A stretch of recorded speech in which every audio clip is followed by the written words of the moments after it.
as our, I believe you might be our advisor today. And then Ms. Cadwell's our support. Appreciate it.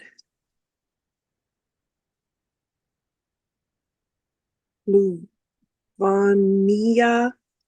I apologize. I know that you have corrected on how I pronounce your name, but thank you for joining the call as a surviving family member seeking justice. Memory, thank you, sister, for joining us. Appreciate it. Miski is our task force member emeritus, lifetime achievement for helping the work through uh, her work on social media and now with the coalition and the task force. Tanya Grass, task force member with Utah Navajo Health Services, our advocate serving Arizona, I'm sorry, serving Utah and New Mexico, and then Miss Twyla with NTU, and Vanjie Randall, surviving family member and advocate. Appreciate you on the call. And we have Miss Zanaba with surviving family member and advocate on the call. So what I'll just need to know right now, Miss Cadwell, sorry, Shanale, I'm saying your name wrong. Let me go back up here. Cadwell. So if you know me, I'm notorious for mispronouncing names.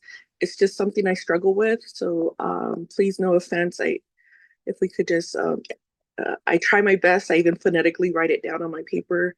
It's just the way words come out of my mouth. So I apologize. So let's see. Ms. Cadwell, can you just let me know the number of task force members on the line? I know that we have talked about quorum in our official capacity, but as chair, I would want to move into a discussion and hopefully we can reach quorum today. If not, we can do the as much work as possible, as there's some critical updates and discussions that need to take place collectively. We especially need quorum. So if you're a task force member or know of a task force member, please reach out to them and have them either come in person or call. We provide that resource to maximize attendance because we do want to get official recommendation from the task force later on today's call to increase the number of what is considered community representatives, and that is advocates, surviving family members, and those who want to officially be part of the task force. So let's encourage the current task force members to join the call. So I appreciate all of you here. So okay, we do have a caller ending in 409. Do you want to identify yourself for the record so we know if you're a task? Good morning, Chair. This is Delegate Nesbagay. Oh, okay, Yate Shama. So task force member delegate Helena Nesbagay is on the line. Thank you, Shama, for joining us. We appreciate you. And we have our other relatives who are on the line, so I'll just recognize them for the record. We have Amanda Erickson here. I see Cindy's iPhone. Kobe with behavioral health.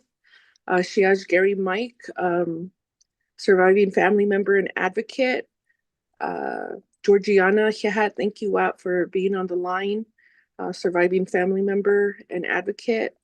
Kendry, thank you for joining us. Kim, Christy, let's see.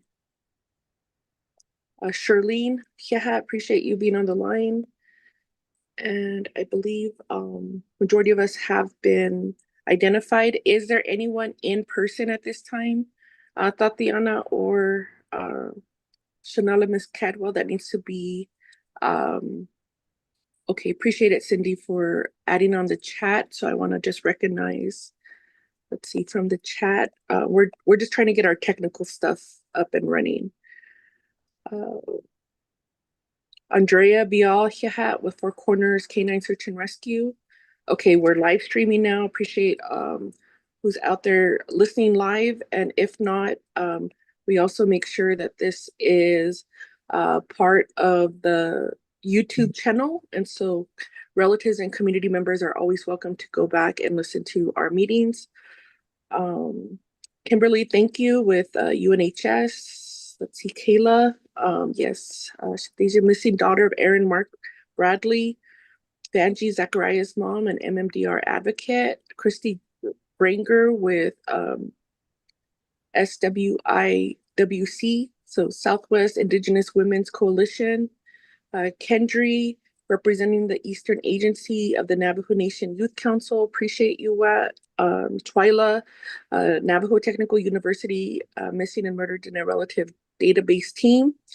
And Cindy, no problem. We are here. There's always trouble, but we're always here for one another. Shiaj, Gary, Mike.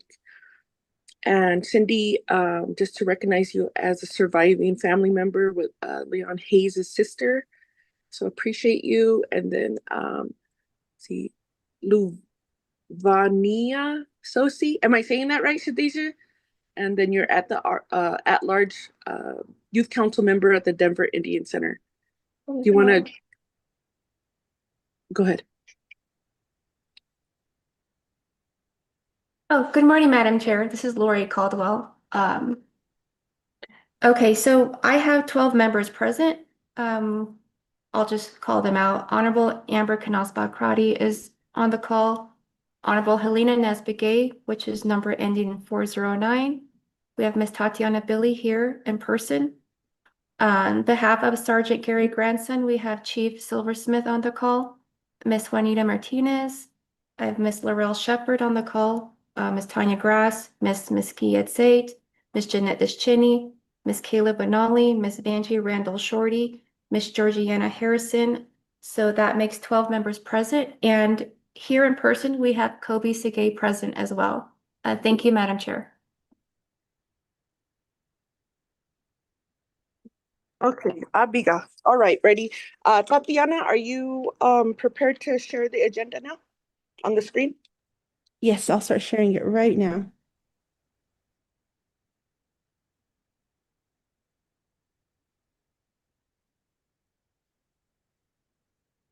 Okay, appreciate it. We'll call this meeting to order at 8:47. We've done our roll call, recognized guests and visiting officials. We're going to move forward with reviewing and adopting the agenda. Staff, did you want to read the agenda into the record? Madam Chair, I can read the meeting into the record, the agenda. Okay, appreciate it, Shada. Thank you.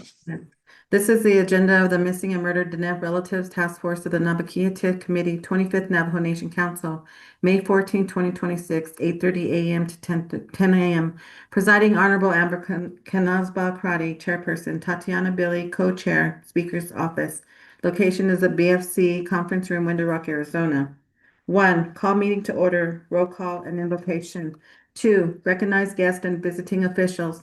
3. Review and adopt the agenda. 4. Receiving reports. 1. Updates on the FY27 base budget recommendations from Delegate Crotty. 2. Final recommendations for TCRP for Amber Alert, SAR, and MPD MPU reporting.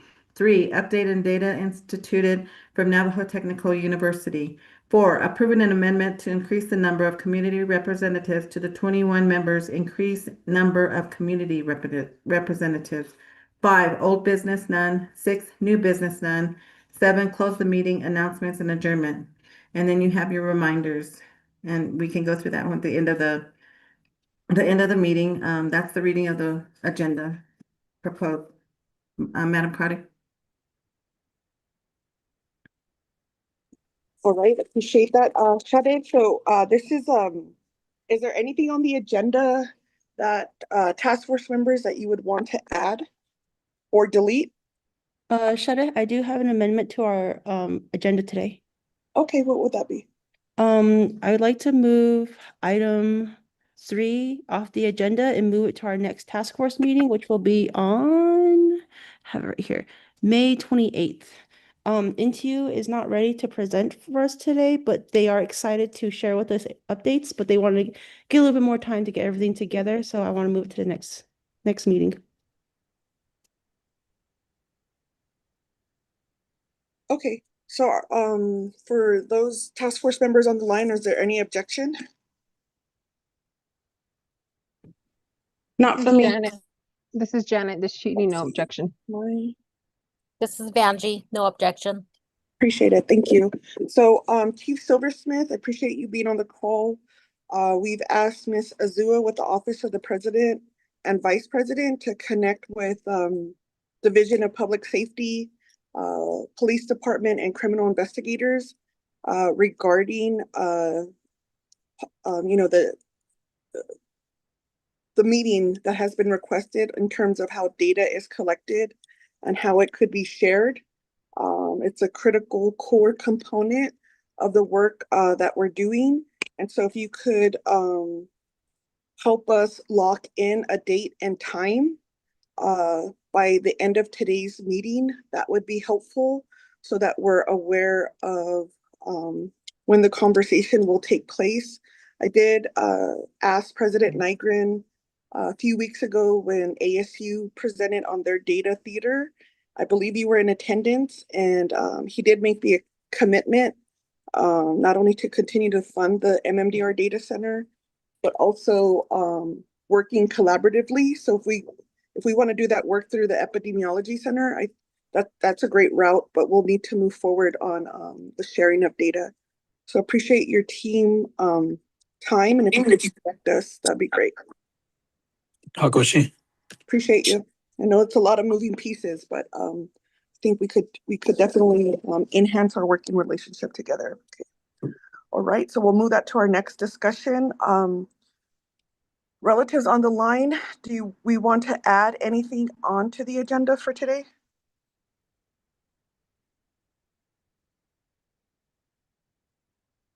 Okay, well, I will take that as a consensus on the agenda. Appreciate it. And if anything comes up, please utilize the chat or text. What we'll do is start, what I want to do is maybe like for the next quarter, give everyone an idea or a schedule of topics that we'll be reviewing and presenting here on the task force and for the public. We do have a more of an internal conversation regarding sensitive subjects. And we do have family members who do not want to share their story publicly. And so we try to do our best to accommodate all of the different requests that we receive. But I am going to move forward with the base budget recommendation. In our discussions every year, the missing and murdered Diné relatives, we have provided a recommendation the last, I believe, 3 to 4 years on Navajo Nation funds. So these are funds that are generated through taxes, leases, our investments as a Navajo Nation. And so every year, the council is charged with passing a comprehensive budget. So last year, the Missing and Murdered Diné Relatives Task Force, we recommended $5 million. And of that $5 million, just offhand, I'm going to say, Utah Navajo Health Services just got about $1 million. Victim Witness Services of Northern Arizona, just under $1 million. And this is for victim advocates. We're running our victim advocate programs as the federal funding has severely reduced from, I think at the beginning we were receiving about $2 million from the Office of Victim of Crime Tribal Set Aside. And now that has been dramatically reduced, I think, to nearly maybe like 200,000. So it's been like a 90% reduction. So the Navajo Nation through this task force continues to provide support to those advocates, and we'll make sure that we provide additional update on the amount of their workload and how they are providing support to Navajo Nation. And this is also critical because a lot of the federal grants that are available for advocates at this time focus in on sexual assault, domestic violence, and maybe human trafficking. The area that we have found as a task force is there's not funding readily available for our missing families, especially if they're over the age of 18. The federal government does not consider that a crime. And so it's really incumbent on our Navajo Nation to provide that support. We've provided and made recommendations, $500,000 for the Diné Action Plan. There was funding for the Navajo Nation Police Department, Missing and Murdered Unit, for Navajo Nation criminal investigators. And there was funding for the Office of the Prosecutor to help with their victim advocate program, who was initially funded through the Office of Victim of Crime funding, but now that grant cycle has ended. And so we're this year, what we're looking at is we opened it up. Oh, and I'm sorry, 250,000 for the Four Corners Canine Search and Rescue. So what we do know is that there has been some challenges on how this funding is distributed among Navajo Nation executive programs and nonprofits right now. What they have to do, according to Navajo Nation law, is they have to work with an existing Navajo Nation program to contract out those dollars, and that is a very cumbersome process. And so the update that I'm providing from last year's budget, is so I cannot find any evidence that any of the contracts have been approved or gone through the process. And my concern is that we're in the middle of the fiscal year. So now we're winding down and that critical funding has not been deployed. We'll get a better sense from our executive team. So Chief Silversmith, if your team can provide just an update on how you've been able to maximize your allocation for your missing murdered unit, that would be great. If we could have that discussion either now or at another time. We'll also ask criminal investigators to provide a report on how they're utilizing their dollars and the Diné Action Plan through the Division for Children and Family Services. UNHS advocates, they work through the Department of Health as they're a 638 health provider. That simply means that they are not run by Indian Health Services, but they have their own board and receive the federal funding directly to their entity. And so we have partnered with them, with UNHS and Victim Witness of Northern Arizona. They are challenged to work with the Division for Children and Family Services for their contract. And we have heard that Department of Justice does just like what we heard with Adabi, the shelter up in Chinle, that Department of Justice is requiring specific wording or else is advising the division that they would have to go through the procurement process and ask for bids for advocate funding. So we're trying to make an amendment currently to the budget form so that it's clear on who are the budget or who's budgeted for the victim advocates. As we have legislation from the Navajo Nation Council identifying these entities that will be providing advocate services to the Navajo Nation. Office of the Prosecutor, Chiaja, Ms. Martinez, did you want to give a quick update or do you want to do that on the next call? Sure, I can give a quick update. I know that the funding that was, our funding had ended on March 31st, and we were 100% funded through the federal grant program, the Office of Victims of Crimes. So as a result of that ending of the funds, we had to dismiss 5 advocates. So we're back down to just generally myself and 2 other advocates who are funded within the Navajo Nation. So we are currently seeking additional requests to bring back some of the victim witness advocates so that we can continue with our services. And the other funding that we have that was identified through Delegate Carty's request that's being utilized for vehicle purchases.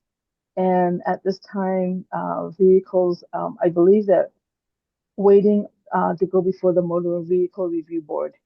So that's the current status on the funding that was allocated to us through the Navajo Nation, and also information on seeking additional funds so that we can bring back advocates. Right now, like I said, we're only doing 2 advocates that are covering the entire Navajo Nation as a system-based advocate. Shema, I hope that's good enough information. If not, let me know and I'll be happy to provide more. Okay, thank you. I appreciate it. So that is a perfect update. So they were able, the program was able to purchase vehicles, which are critical to advocates, and for the Office of the Prosecutor, for those who are unaware, and we're going to start making visuals to help. Their advocates are very limited, as they are only if there's a case currently being prosecuted by the Office of the Prosecutor or has been referred. That is when these advocates are deployed. So it's a different layer of advocacy, but in reading their numbers and their reach, they play a critical role. And so our hope is that we continue to support the office. And what I did yesterday, task force members, is we made amendments to their budget, and trying to increase their budget by nearly, I would say, just over $230,000, so that we can rehire those advocates and provide, the equipment, the vehicles that they need to continue to do their work across Navajo Nation. So appreciate that working relationship with the Office of the Prosecutor. So I'm going to pause here. I'm going to try to say this in the most diplomatic way. We also, when I say we, the Budget and Finance Committee also received information from the Office of Management and Budget. And unfortunately, the Office of the President and Vice President have spent, they utilized the funding that was approved for the Four Corners Canine Search and Rescue, the $250,000. And so we'll continue to get additional information on how that money was spent. But we did, as a committee, there was an attempt to try to restore that funding. Our challenge is because Navajo Nation law requires that it goes through a Navajo Nation program. And, we were trying to work previously with the Division of Public Safety, and they had raised some concerns in the past about their current resources. They have a rescue canine dog who provides certain services. And so we still need to have that conversation, Chief Silversmith. And so we're still need, and today this is my big thing, is I need to find a Navajo Nation program that will honor the recommendations of this task force and honor the commitment to Four Corners Canine and Rescue, and provide their contract with that money and not deploy the money or use the money in another way. So we are trying to do our best, and it's going to create some reform in our financial system, where we have to develop a better way for Navajo Nation to fund nonprofits who are providing gaps in services, and to make sure that they receive the allocation that was awarded. And we'll continue to engage in that conversation. So I just want to pause there. Are there any questions from last year's allocation? That means the funding was available from October 1st, and it will be available until September 30th. Shananda, Chief Silversmith here. If I can provide a brief update on what we use our funds for. Oh, that'd be great if you're prepared. Appreciate it. You have the floor. Yeah, we had purchased 6 brand new vehicles for our patrol detective that are assigned to the missing persons unit. Although, and we use some of that funding because it was mixed in with the Office of the Chief of Police's account. We use some of that funding to reactivate the Everbridge account. But this Everbridge account, it's solely dedicated to Navajo law enforcement for missing persons alert. Kachi, I think everybody's now receiving alerts like they used to related to missing persons or any other major incidents that the community needs to be made aware of. So we had to add money to the vehicle purchase.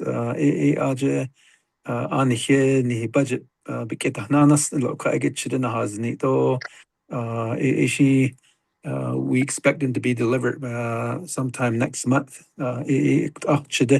Banana because they need dependable vehicles to cross travel across the Navajo Nation to tend to some of these cases. Although the current funding that was allocated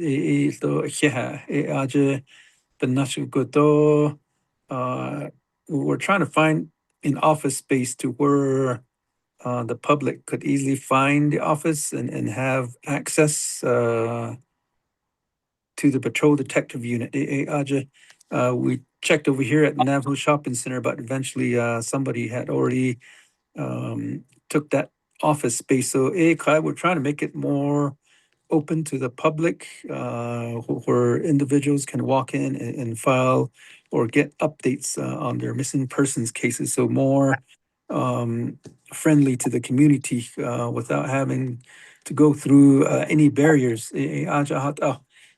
Office space because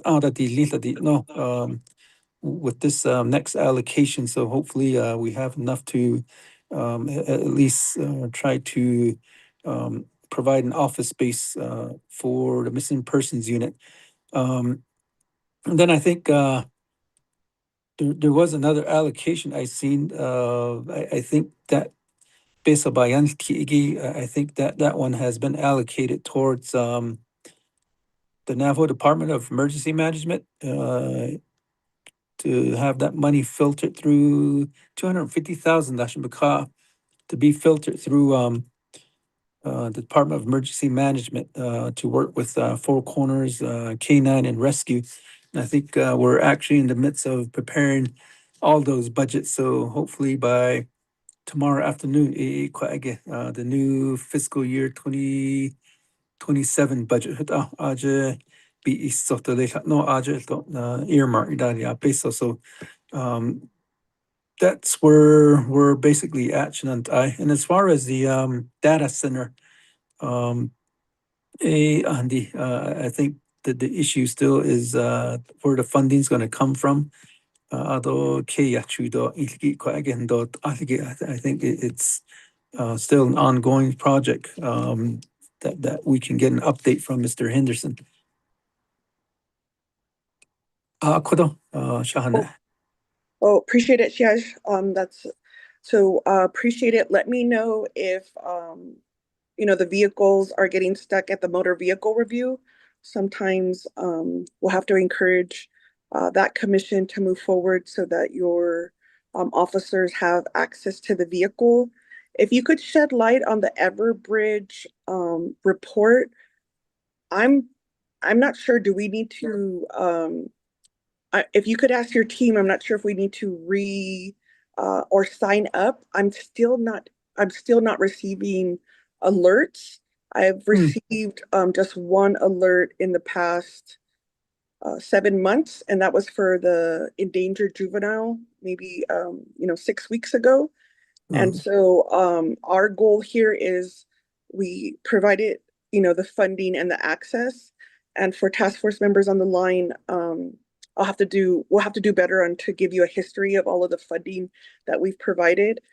In addition, we have created a funding, a continuous funding for this alert system with some of our donation funding because it's an emergency alert.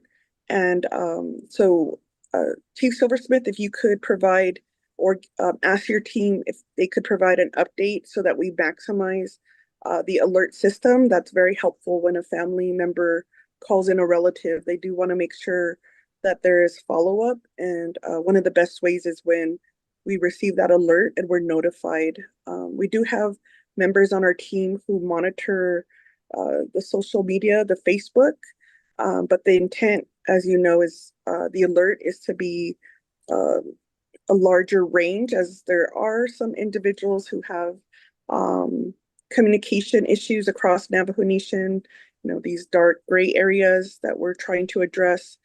So that would be helpful. And in terms of the office space, I will put that on my listing and try to secure a space. I know that the Office of the Prosecutor is working on increasing their building area. So Ms. Martinez, she has just let me know in what's the availability of any rooms or any spaces where you're currently at. If not, we'll just continue to look. And what we do, she has Officer or Chief Silversmith, is Navajo Nation through the Budget and Finance Committee. We've made a commitment to provide the rent for any offices that are paying rent. So this is a great time if you need that office space and there's a rent involved. I could work on an amendment to get that covered. And that's also something that I'm sure the task force in our discussions that we would support. That has been requested by the families. I know they want it more of a advocacy center, but if this could be the first step, I think that would be helpful in terms of communication and collaboration. Did you have any response to that, Chief Silversmith? Oh, na Honorable Crowdy. We are anticipating on continuing the Everbridge with GDIC on the Kanalwo Kwage. Based on I get this 500,000 that we have is probably going to carry us quite a ways in funding the Everbridge system on a yearly basis. Right now, I think they're treating the alert system as a under the criteria system, case by case, they on a daily basis. Kado ilchin yo alwarada or hastuido sane baho hiada. Like today, if we had a missing person reported, then we would issue an alert and continuously issuing alerts on a daily basis. So I would assume that they really haven't had any other missing persons. We really don't get that on a daily basis. Even the Oyo kind of went steady there for a while. So, but they're doing their job and following up on a lot of these cases that are on a case by case basis. Some of the runaways that we have either or return home the same day or the following day that I get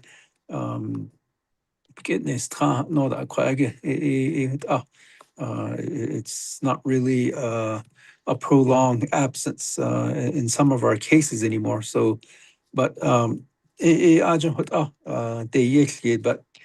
maybe the next meeting I'll have them provide an in-depth report on what criteria basis that they're actually working with as far as providing notification. But the system is active and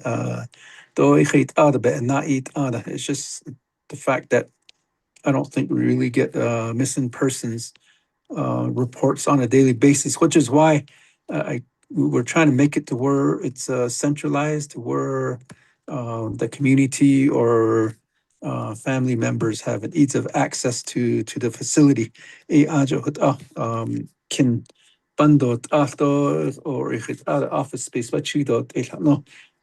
Adeo a behes kid nahadlen over at the Wonder Rock School Administration Building to where it's going to be a little harder for community members to have access because surely they're really concerned about children's safety. So we're trying to find an area where school zones is not an issue or having children within the next door or within the facility type of environment. We do have some in mind, but as far as halit abik and all yehide ya quite bayade tienda kwande ashno peso asan khachunan daylight. So hopefully we can manage to do something with that as far as going into a lease agreement or even purchasing a small modular facility that they can actually work out of. Ado kaya not khalido lini.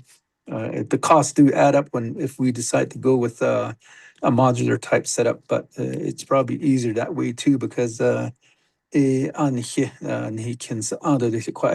just dealing with the startup cost and that's basically my response. But I can have the staff present at the next meeting as far as what criteria base they're using as far as using the Everbridge alert system. Okay, appreciate it. And there is opportunity for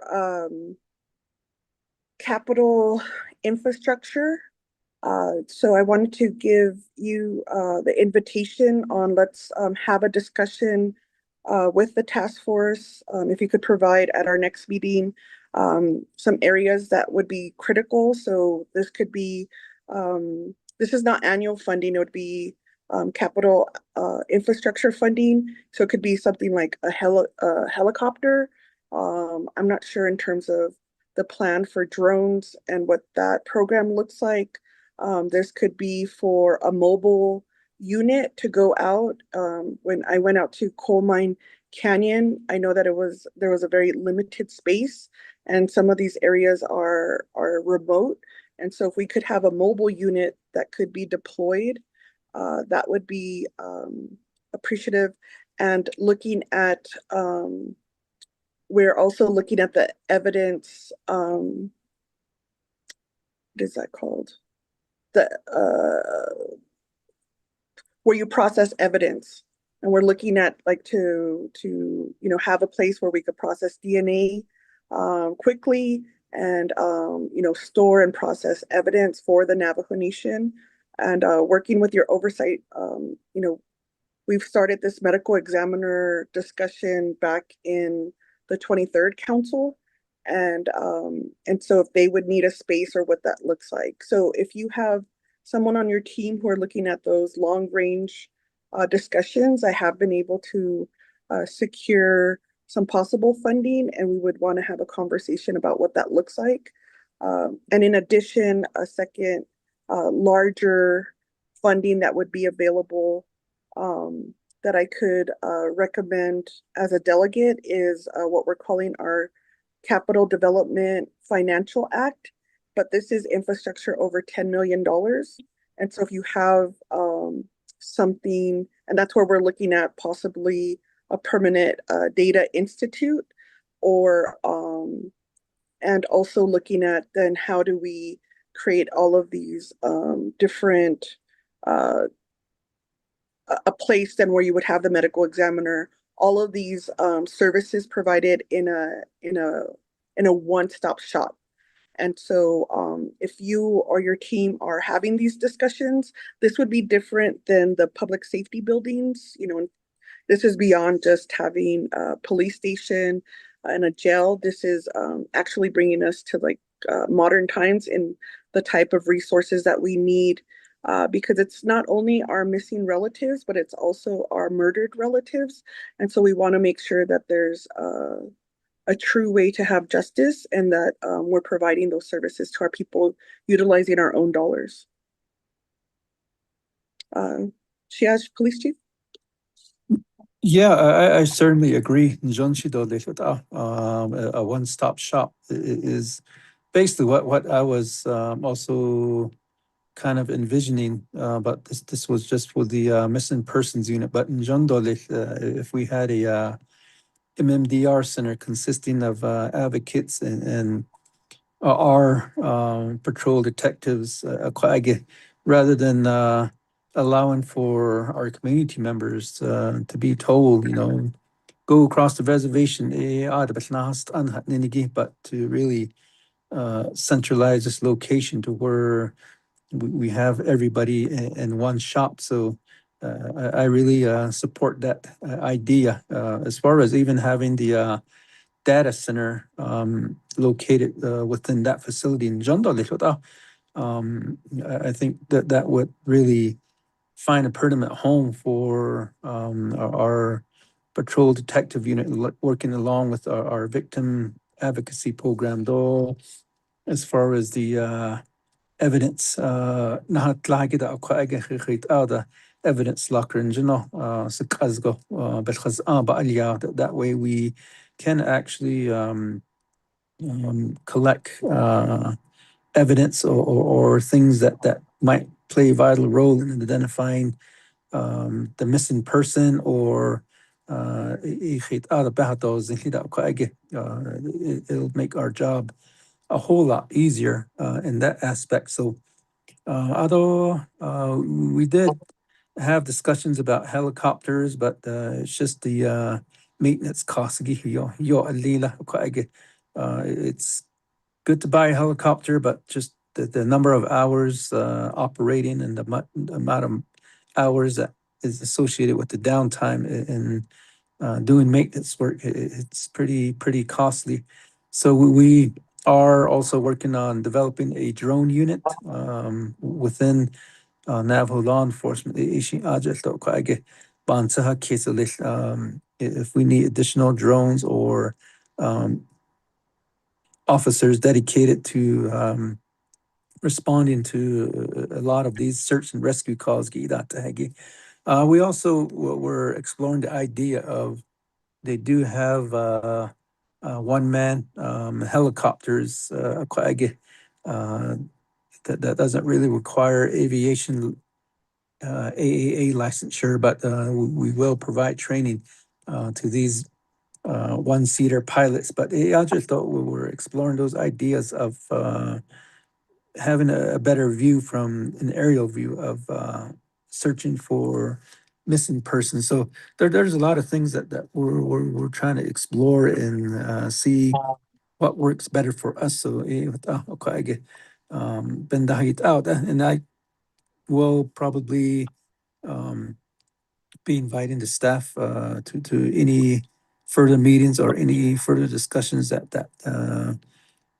they can have a vital input into uh, where MMDR is headed to. So Okay.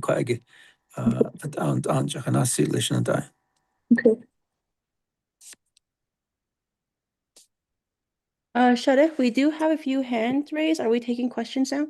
Oh, yes, I'm gonna give you the floor, but I wanted to thank Janet. So in the chat, it's called Forensic Crime Lab, and Navajo Technical University is also very interested in what their plans are to build up this opportunity. So there's room for collaboration. And I wanted to ask Chief if you could identify who is the Ashen Mike Amber Alert in Indian Country Coordinator for the nation. And then we'll move on after those questions are answered. Tatiana, I'll defer to you to help with the chat and questions. Thank you. Thank you for that, Shada, and thank you, Chief Silversmith, for that update. It was a lot of great information and a great update that was shared. We do have the first in line, Cindy Hayes. I'll give you the floor now, Cindy, and after Cindy, we'll go to Georgiana. Thank you. This question is for the chief. My name is Cindy Hayes. My brother was Leon Hayes. And when we were told, or when he was ID'd, we were told on a Friday. And on Monday, the Navajo Nation Police Department had posted that he was found. It wasn't specific. It didn't say deceased or anything. So I've got a lot of questions in my inbox saying, oh, he's home, he's okay. And it didn't give me enough time to inform a lot of our family. My mom's sisters in California had to travel back so I could let my mom know because she couldn't really handle it. Is there a way, or I don't know if you guys already discussed it, in giving the family time and maybe having that communication with the family on the main family member on when it's okay to release that information, or do you just do that on your own? And then the second thing is you did mention that you were going to have officers participate. I know the Four Corners Search and Rescue had a class on search and rescue, which I learned a lot from. But I think that would be another class that they could take to learn more and to be able to give input. But that's all. Thank you. Oops, sorry. Chief, I'll let you respond. Yeah, I think Kitty. Certainly, I think we have discussed getting permission first from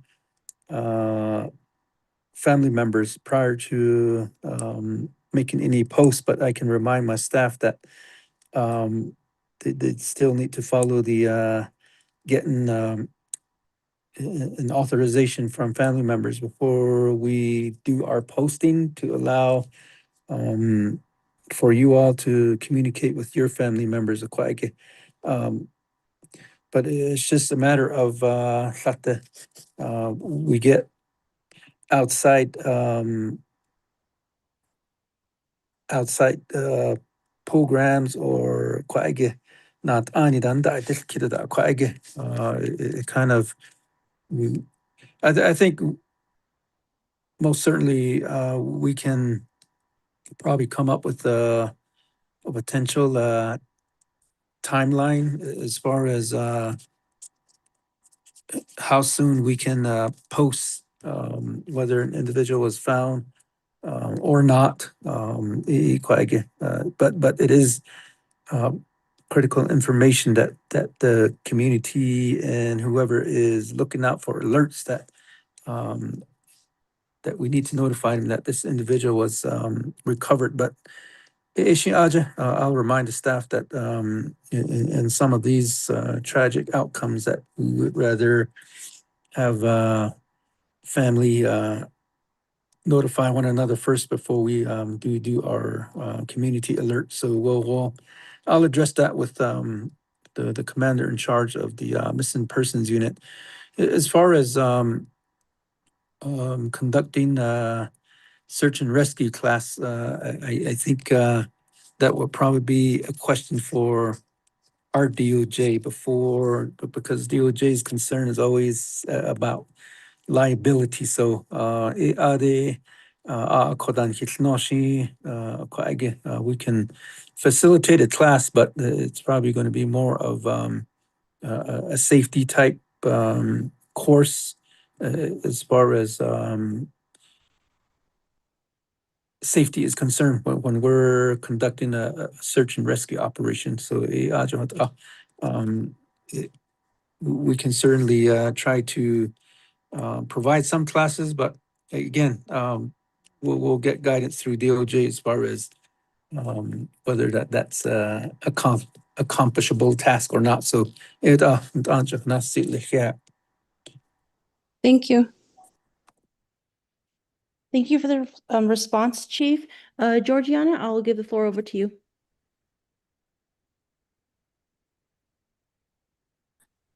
Hi, my name is Georgiana Harrison. I'm the voice of Renelle Rose Bennett, and I was wondering if anybody in the chat or if you, Chief, could give me information on how I could find or go about locating some old map sites of the old mines and the roadways that are there in Hogback between the Coal Mine Road and the I would say the Hogback chapter. I'm looking for old mine maps and roads. Is there a way where do you know a place of where I could find those things? And also, I reached out to Chief. I don't know if this is a valid question, but I thought I'd ask you since you're the chief.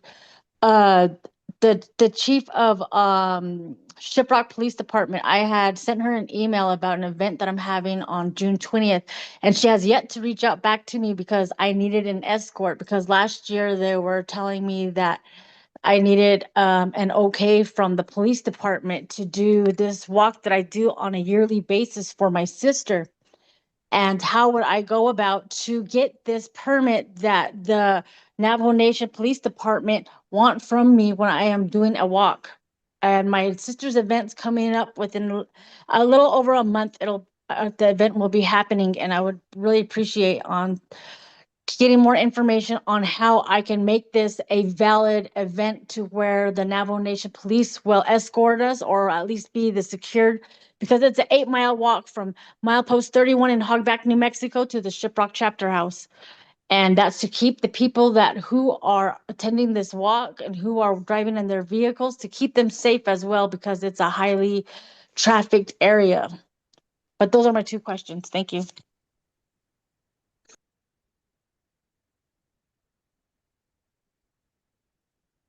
Go ahead, Chief. I'll let you respond. Yeah, I'm not sure what the intent on locating maps is. I don't know if you're doing searches on your own for potentially finding missing people, but I think your better chance of getting any maps is probably through the Navajo Land Department or Navajo Nation Environmental Protection Agency that might have all the maps of open mines, closed mines, radioactive areas. So you kind of have to be careful about entering some of these mines because some of these are old uranium mines or abandoned mines that might still have some radioactivity. So those are probably the 2 departments that you can search for. I think you can get their contact information on the website. As far as for your escort requests, any walks or things that that involve state highway thoroughfare. Normally, the New Mexico Department of Transportation office, maybe there in Farmington, might issue you a permit to do your walk as far as the 8-mile stretch of road. Once you get your permit, you can provide it to the lieutenant there, the district commander at Shiprock. But not to go that way we know you do have a permit to march along the New Mexico Department of Transportation highway. There's also some insurance that's involved as far as escorts. The or potentially a drunk driver might end up losing control of his or her vehicle. And those are some of the things that the state is always concerned with as a matter of making sure you have a permit that can allow for law enforcement agencies to provide that. Of course, we always have a safety course before the march starts. So, Lieutenant Shirley Shanisha is probably who you're talking about. So I can communicate this with her so long as the permit is there, ready and available for production when she asks for it. Thank you for that response, Chief, and thank you for informing the community on how to get events like this together. I think that's been a question asked from other family members, so thank you for explaining that. Do we have any more questions from any of the task force members? Okay, not seeing any hand raised. Shada, I'll give the floor back to you. Can you guys hear me? Oh, Laurel, yes, we can hear you. Okay, I'm sorry. Yes. Oh, yeah, go ahead. I don't have a question, but I have a suggestion. It's exciting to hear our leadership within law enforcement planning for all these exciting things that our people in our nation absolutely need.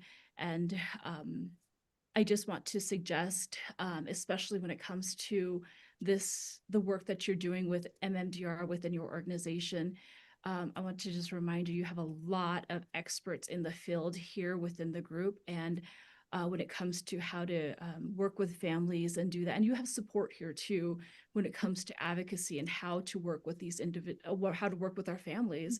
So I highly suggest and encourage you all to tap into these resources. I think same for myself, and I'm sure for on behalf of a lot of the individuals here, is we are happy to help and provide some of these lessons learned, and they are hard lessons learned, and we don't have to repeat them again. So, Idea.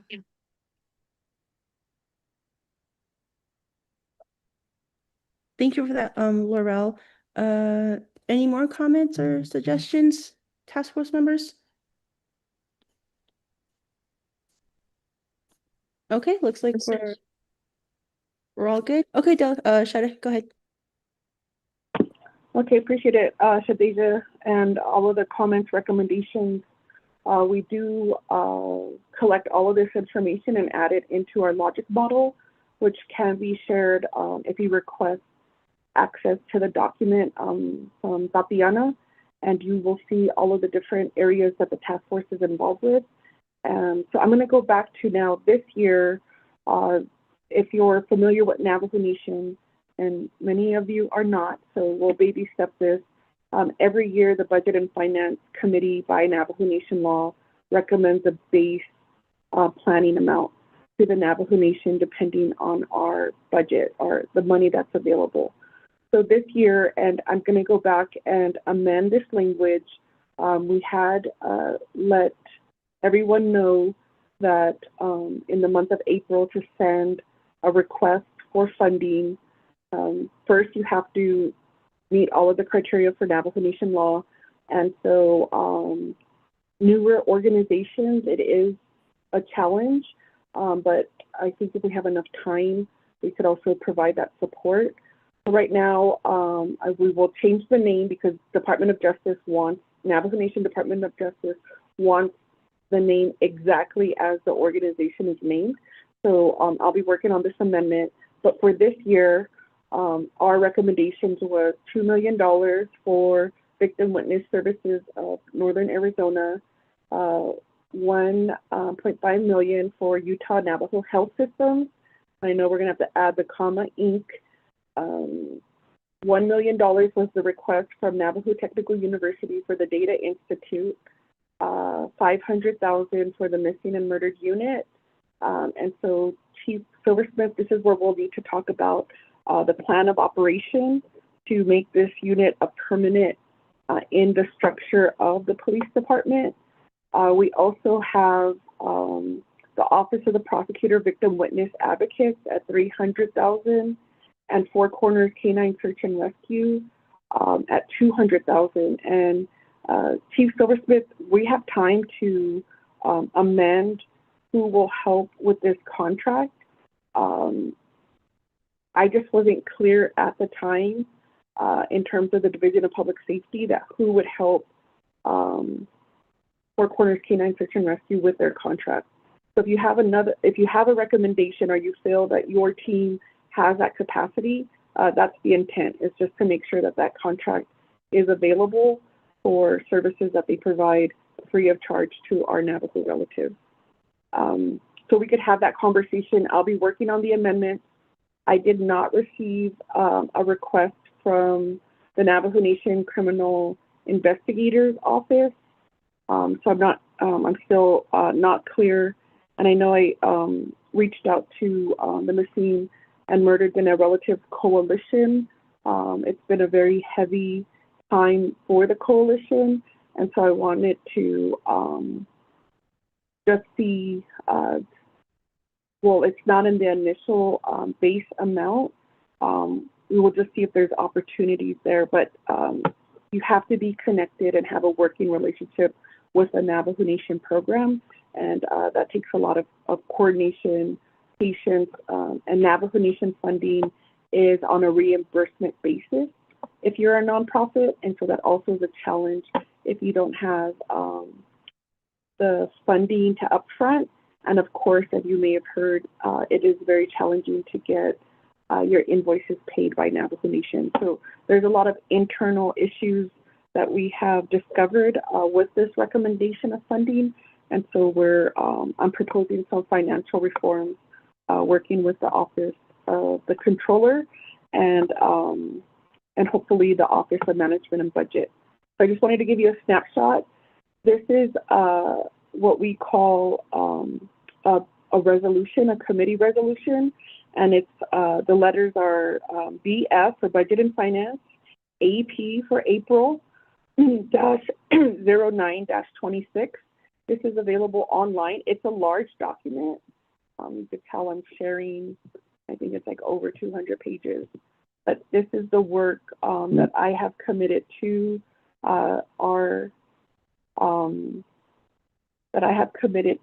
providing for the work that we're doing. The council passed our MMDR report at the last council session a few weeks ago, and the president's office also received access to that report, and it is a public document. So there is a lot of work that goes into how we are navigating, maximizing Navajo Nation dollars. So I'm just going to scroll up so you could see some of the other allocations to give you an idea of the work that I do on the committee. And so we do work with the 3 branch chiefs, the executive, legislative, and judicial. The chapters are not actually under a branch. And so we'll continue to work with them. And so this year we have approximately $201 million for the total planning base amount. And so out of this funding that was available for the total planning base amount, this is the different allocations. So as I mentioned, Navajo Nation fixed costs, 24 million. External funds cash match, that's basically Head Start, 5.5 million. The executive branch gets a large portion of the funding. So they get $101 million as their base planning amount. Just, this is the mandatory budget to keep programs running, personnel. Legislative is 16.3 billion. Judicial branch is 14.5 billion. Chapters, their non-administrative cost is 15 million. And this is where you'll start seeing the other recommendations based off of the public hearings. And so I want to encourage task force members and families. We're preparing for public hearings next month. And what I could do is try to work with an intern or try to bring additional information when those public hearings will take place. You are able to call in, and we have heard from families about the advocacy centers, about more support for police department. And so this is where you get the public request. And so you'll see some other areas that involve veterans, our summer youth program, the probate issue. So, and then of course, our goal for financial reform and increasing funding for our Auditor General and the White Collar Crime Unit. So I wanted to give you a snapshot of where we're able to secure some funding, and we're working on finalizing the Navajo Nation Victim Rights Act Fund, and hopefully that will be that's what we call would be a mandatory funding as long as the fund is set up and not dissolved, and that funding will be available for the services that we provide for our missing and murdered Diné relatives families and survivors. So it's just one more step. I believe, I want to say this is maybe our fourth, possibly our fifth year of adding funding to the Navajo Nation budget specifically for MMDR. And so to sustain this funding, we'll move forward with that trust fund. And so I'll continue to give more updates to the task force. I know it's can be very complicated and technical, but I think it's very important as task force members and those who are on the line understand the difference between federal, state, and Navajo Nation funding. Our federal funding is dramatically reduced. As I mentioned, a 90% reduction in the ability for advocates, and there's no real relief that we're seeing from our congressional staff. And I am going to ask our congressional leadership to provide funding for these services. So there's a way that they could provide possible future funding. And so it's just making sure our funding cycles are complement the work that we're doing, and that we don't have a year where there's no funding, because then we'll lose all of the success that we've had when it comes to advocates. And now as we really continue to partner with our law enforcement on what their needs are and what does that look like. So I just wanted to pause here. Are there any questions from task force members regarding the request?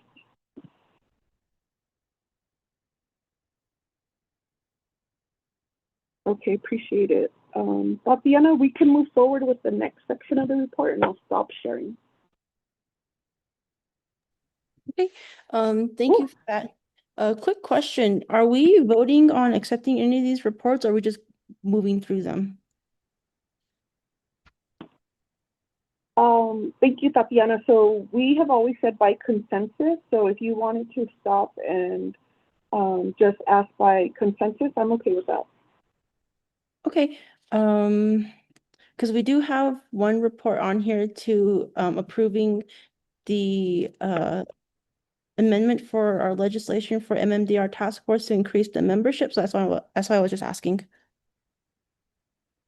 Yeah, that's fine. You could just by consensus. So ask Ms. or I could ask. So Shamila, Ms. Cadwell, how many task force members do we currently have on the call?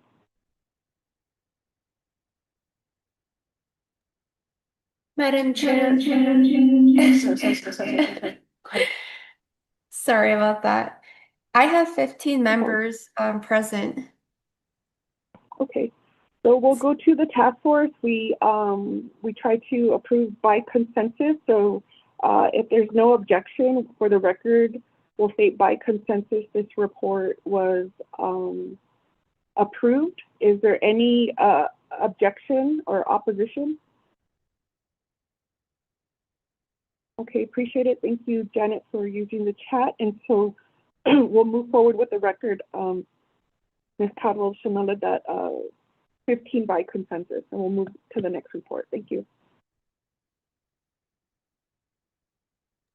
Okay, we'll move on to the next report. That's going to be the final recommendations for the Tribal Community Response Plan for the Navajo Nation for the Amber Alert, Search and Rescue, and Navajo Nation Police Department's Missing Persons Unit reporting.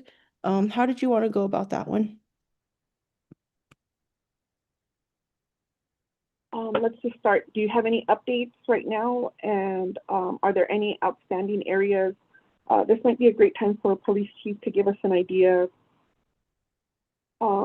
internally when they feel that they will have their drafts ready for review. If we could secure a specific date, because I will need to legislate this information.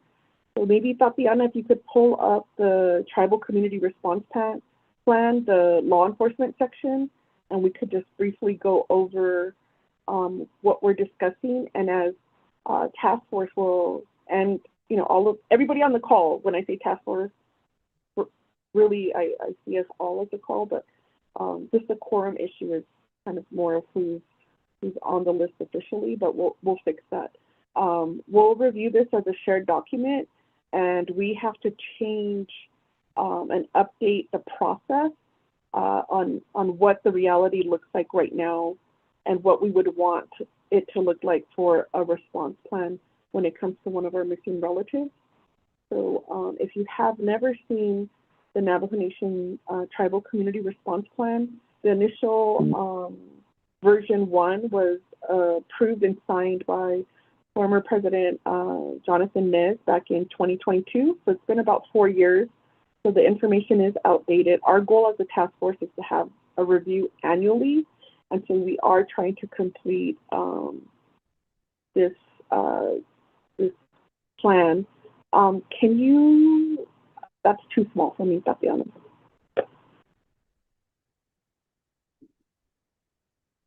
Okay, so this is guidelines for a missing person. If you have never seen this document, if you're receiving our emails, we will make sure you have access to our shared documents. We have had some security issues, and so we want to make sure if you're requesting that you're a known individual to the group, and that all of this information may have some sensitive information. We try to make sure that that's not part of the shared document, but let's just use care when we're reviewing these documents. Yes, Christy. So if you, Tatiana she is the keeper, or we're building up our shared documents, and so we'll be able to provide that. So this was some of the guidelines that we had seen for a missing person. Is there any way, Tatiana, or you're going to have to read it, because on my screen it's very small. I mean, yeah, did you want me to read through the entire thing? Because this is just kind of like the summary of it. And then we go down into the actual section of the law enforcement side. And this is all from the 2022 TCRP that was passed. It's a lot of information. I did get some yeah, it's just a lot of information. So if you want me to go through each and every single page, I can. It stops right here with the communications part. Okay, so what I'm going to do is we're going to do a time check. It's 9:52. I could stay on the call until Navigación is called, but I'll need your help to facilitate. Are you able to continue the discussion? I will need to drop off around 10:30 because I gotta run over and provide coverage for before today. Let's see, do this. Well, let's just do our best right now. Let's see what we can do and go over what's available. And I think let's go over this one summary, and then we could just do a review of the remaining pages, because this will be a shared document, and those who are interested can review.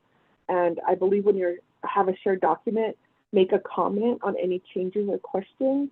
And what we'll need your help is, though, this is something that we're going to be reviewing and legislating, so that it's the actual response plan that we can compare all of the cases against, and that's how we're going to start building up data. You know, what was the first step, and did that take place, and what was the second step, and eventually that whole holistic pathway of how Navajo Nation addresses our missing and murdered relatives. So let's go over that summary right now. And as task force members, if you have a passion and a time to go over this and review it, please, we'll share the document, and we'll need your help in between meetings to meet. You know, there could be 3 or 4 meetings. I'm stuck in budget hearings, and we're going to do some investigations on housing contracts. So I'm not going to be able to have time other than when we meet. But this could be something where outside of this, someone wants to lead this task and help us. So Tatiana, we'll go with the summary. Or Police Chief, before we kind of, everybody who needs to get off at 10, would you let us know what you know in terms of the community response plan, where we're at? I know that your team has been working on it.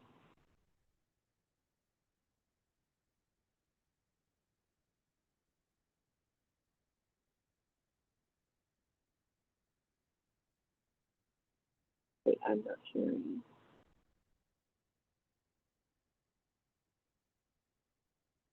Okay.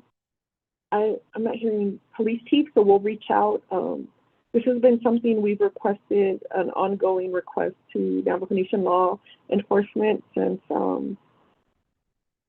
fall of 2024. So just, I mean, I really feel like this is a time now that we need to move it forward, especially if we want an annual review.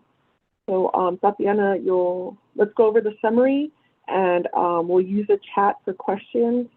And thank you everybody for using the chat. It's very helpful. Go ahead, Tatiana, you have the floor. Okay, so just to reiterate again, this section of the law enforcement for the TCRP was approved back in 2022. So none of the information has really changed. So I'll read through the summary. The Navajo Nation law enforcement guideline is to address a quick response and maximize flexibility that will help bring our missing relatives' loved ones home as soon as possible. These guidelines were developed to institute urgency and empathy for victims and their families. Any missing person cases on the Navajo Nation is a potential violation of Title 17 of the Navajo Nation Code. Therefore, each case and should be treated accordingly by all law enforcement agencies.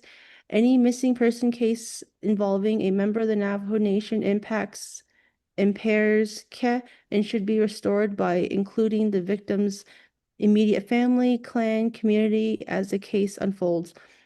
All persons reported missing on the Navajo Nation are endangered until located. No waiting period is required to report a missing person. Any report of a missing person's report should be taken without regard to jurisdiction.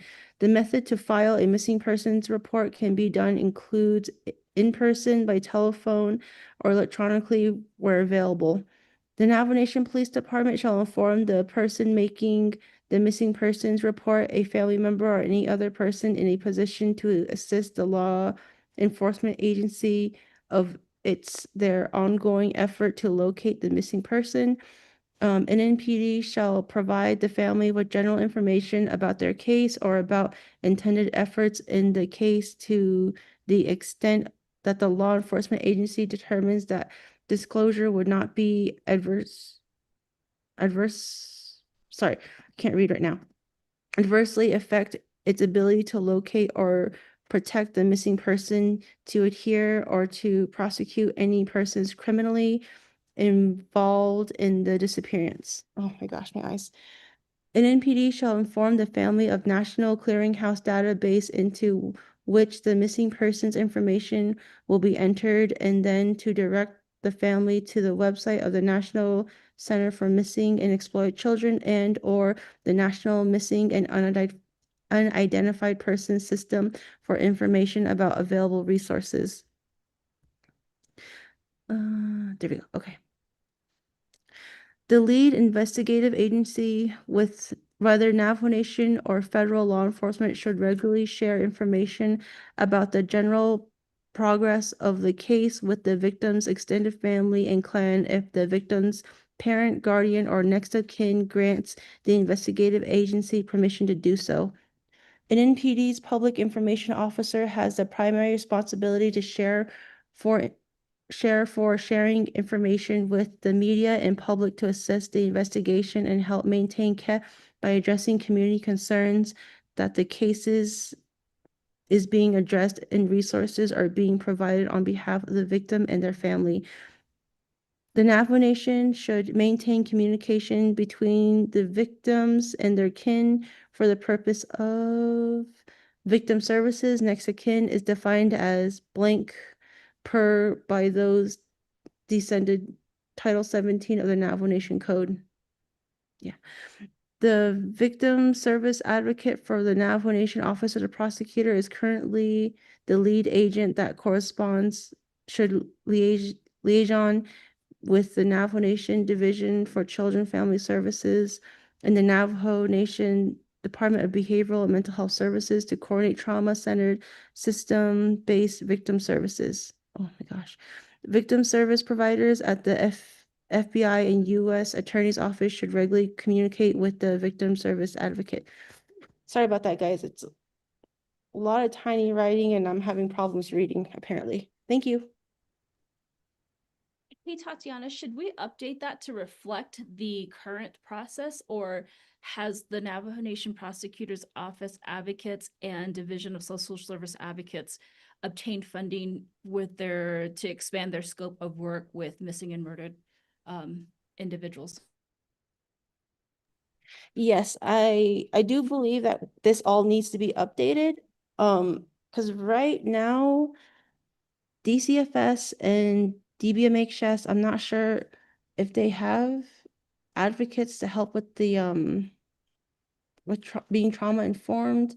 Let's see here. Do we have anyone on the line from DCFS? No, we do not. Okay, we do have Kobe here with DBMHS. Maybe he can provide us more information on that. Kobe? Yeah, I can provide some information regarding advocates.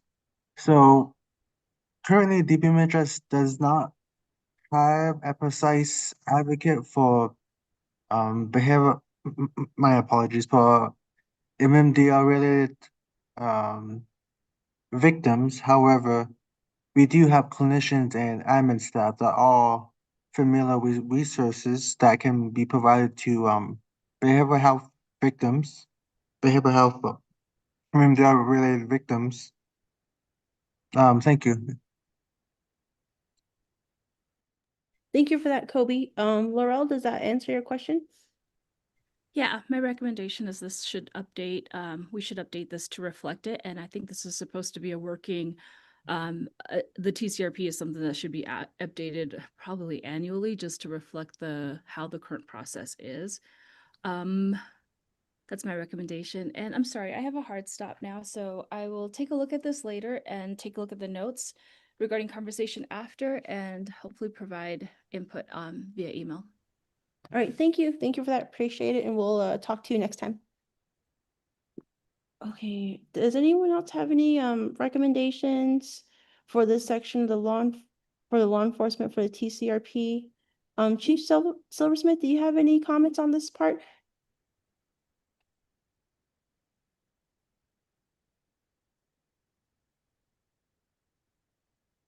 Okay, not seeing anything.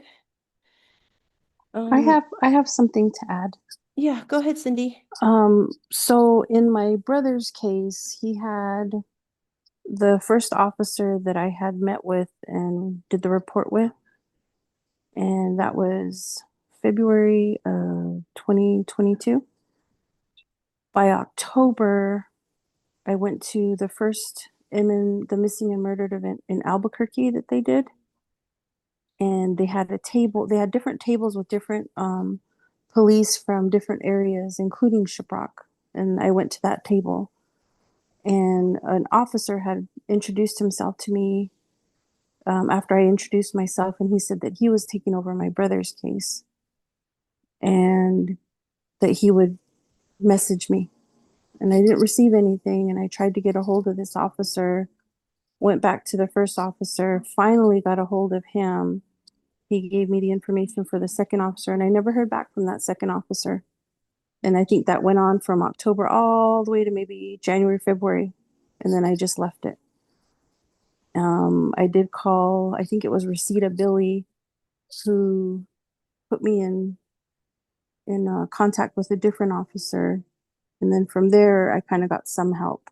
So I think maybe communication with the family members, if there's any changes, who do they contact, just so we're all on the same page. That's it. Thank you. All right, thank you for that, Cindy. I did note that down as well. Okay, do we have any more suggestions or recommendations for this part? It can be about the communications, advocacy, or how the alert system can go out as well. Let me check the chat. Okay. So just a quick FYI for everybody, I am making the edits to the TCRP right now. I'm adding in some language just to to kind of clean it up. And just like with this section, I do need to like clean up the grammar in it. It's kind of it's just something that I need to work on right now too. But whenever I'm done with this edit, I'm trying to aim for next week Tuesday so I can do another review with the core team, and then I'll start sending it out to everyone to do their edits and their notes for it. But I am taking notes on all the recommendations for it right now. So do we have any more comments? Dee, go ahead. Hello, and how are you today? I don't know, I can't see myself in my video, so I do apologize. What is going on with my Zoom? Give me just a second, guys. I do apologize. Okay. All right, so good morning, Yate. My name is Delvina. Good morning, relatives. Good to see everybody in here. I know I've been away for a minute. I definitely had to, do some stepping back for a bit and heal and work on some areas that, creator I feel is very important in this field. And I know Amber Crotty definitely knows an area that I'm speaking on, of how important it is for us as advocates and activists and also victims and survivors, because I fall in all three areas. But also, I feel like we just heard, I just, happened to log in right in the middle of this woman speaking about her experience. And when we're coming for victims and survivor area, which I am here because I've been in those situations. And now that I've, recovered 8 years of my recovery journey, and then going further down to, finally being able to be in front of the crowds to speak about my journey and how I continue to stay on this journey.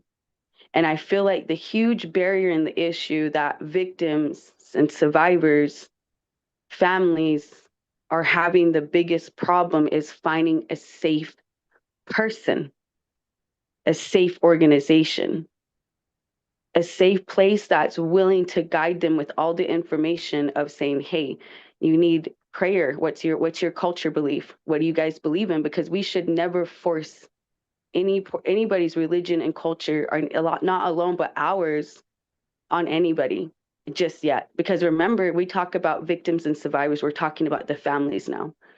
If we're really going to be authentically about that, we got to put our titles down, put down our experience, our years of employment experience. It's time to be a victim and a survivor. It's time to be at their level, to feel their difference, because we are born into that world. Many of us are already born into environments like the victims and survivors, and that's why we're here today with a passion.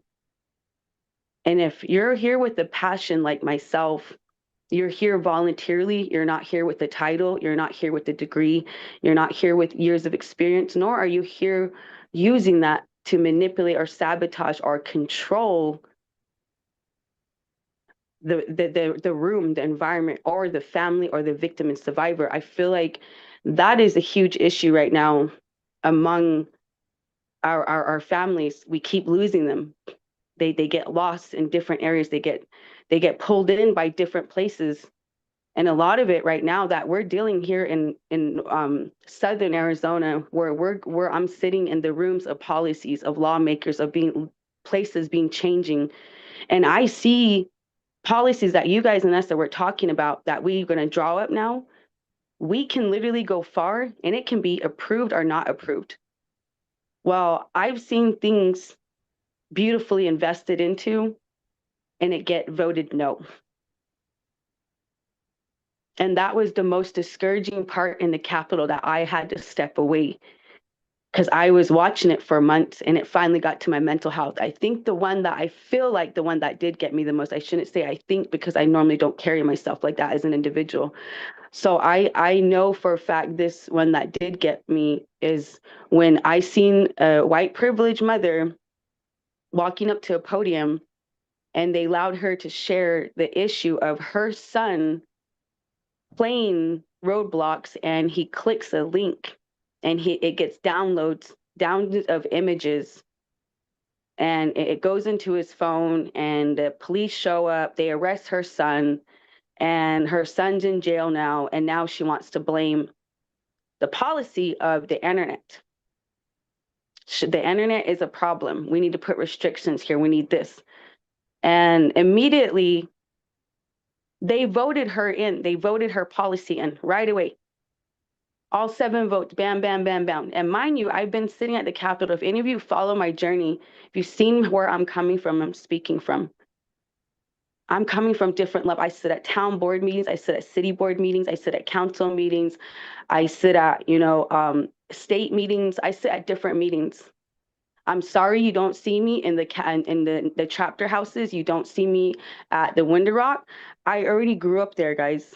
I already have family there. I already have family in seats there that already send me info, and I have family and residents and people living right now with no running water in a wheelchair today, right there in Chinle, Arizona. There's a man right there today, right now, as we speak. It's one of your neighbors, by the way.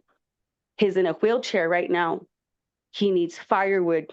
He needs food, and he's a young man that came out of recovery. Nobody wants to help him. Nobody, not even his own family, not even our own community. And guess what? It's happening here in the Valley too. Here in Phoenix, when you drive out here, when you guys come out here for your trainings, your family visiting, whatever brings you to the Phoenix or anywhere you go, you're going to see homeless people again in wheelchairs. There's another victim. There's another survivor.